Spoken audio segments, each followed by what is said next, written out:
मेहमान हमारे साथ बने हुए हैं और राजेश जी यूट्यूब से लेते हैं संजय जी का सवाल। और आईडीएफसी बैंक में ये कह रहे हैं इन्होंने खरीदारी कर रखी है। नज़रिया हमें नहीं पता, लेकिन इनकी बाइंग प्राइस 89 की है और 300 क्वांटिटी इन्होंने अपने लिए खरीद रखी है। तो फिलहाल तो घाटे में है, लेकिन बाइंग प्राइस कितनी ऊंची आपको लगती है near term outlook stop loss के साथ?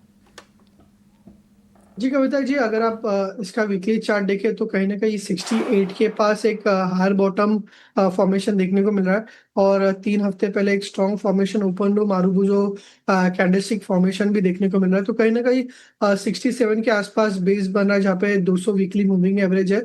तो 67 के स्टॉप लॉस के साथ होल्ड रखना है। हम एक्सपेक्ट कर रहे हैं स्टॉक जो है वापस 77 78 लेवल से रीटेस्ट कर सकता है।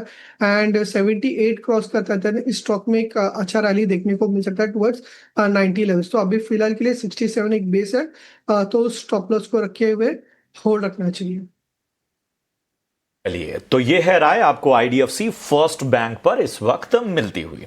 अब कुछ अहम खबरों पर जरा फोकस करते हैं। फेस्टिवल की शुरुआत डिजिटल ट्रांजैक्शन में फॉर्मूला 1 वाली रफ्तार से हुई है और इस धमाकेदार शुरुआत की वजह है जीएसटी 2.0।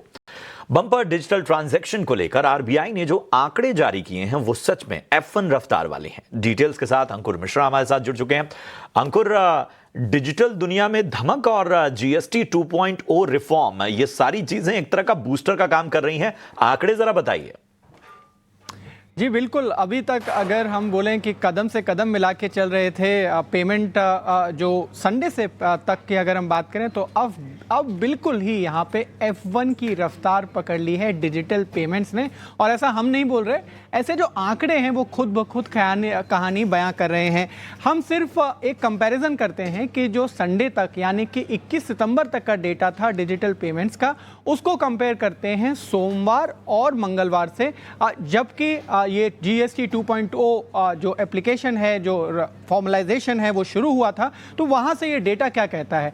अभी यहाँ पे कुछ इंटरेस्टिंग आंकड़े निकल के सामने आए हैं। जैसा कि आप अभी देख सकते हैं कि जो आरटीजीएस का आंकड़ा 21 सितंबर को कितना था, 17,166 करोड़, वो बढ़ के हो गया है अब 22 सितंबर को 8,19,000 करोड़। तो एकदम से बम्पर बढ़ोतरी यहां पे हुई है। और सिर्फ 22 सितंबर को बढ़ा नहीं, बल्कि सस्टेन भी किया।